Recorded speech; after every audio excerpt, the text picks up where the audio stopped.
और वैल्यू है जिसमें डिटेल 5.5 के करना है। काइंड्स ऑफ फंक्शन में अब हमने पढ़ना है 1 फंक्शन।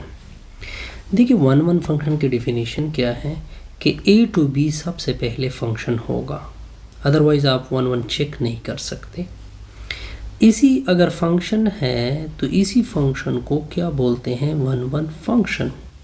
कब 1 फंक्शन होगा? अगर उसकी रेंज में क्या ना हो, रिपीटिशन ना हो। देखिए इसकी रिप्रेजेंटेशन क्या होगी। देखिए ये फंक्शन है, ये हमने क्या बनाया है 1 फंक्शन बनाया है, तो हम इस तरह लिखेंगे f from a to b, इसके ऊपर लिखेंगे 1, ये जो तीर जैसा सिंबल है इसके ऊपर लिखेंगे, ये इसकी क्या हो जाएगी रिप्रेजेंटेशन। अब आते हैं एग्जाम्पल की तरफ। अब एग्जाम्पल देखिए, लेट ले लें a की वैल्यू है आपके पास 1 2 3, b की वैल्यू है a b c। अब देखिए f from a to b, f1 पहले डिफाइन करते हैं, वो मैंने इस तरह डिफाइन किया कि फॉर एग्जांपल f1 की वैल्यू है 1a to b, okay 1a to b 3c।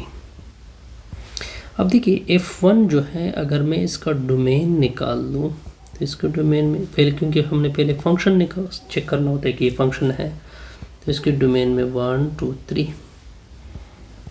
इसका डोमेन सेट a की इक्वल है।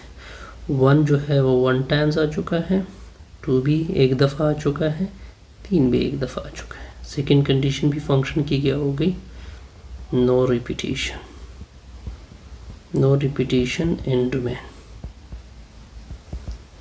अब आप फंक्शन चेक कर सकते हैं ना। अब चलो f1 a to b क्या बना, फंक्शन बना, क्या बना फंक्शन। अब हम f1 को चेक करेंगे कि क्या 1 है या नहीं है। देखिए अब 1 का ताल्लुक रेंज के साथ होता है। देखिए रेंज a b c को रेंज बोलते हैं, सेकंड एलिमेंट को क्या कहते हैं, रेंज कहते हैं। अगर आप इन तीनों को देखें a b c को, कोई भी रिपीट नहीं हो चुका है, sense range of f1 is not repeated, so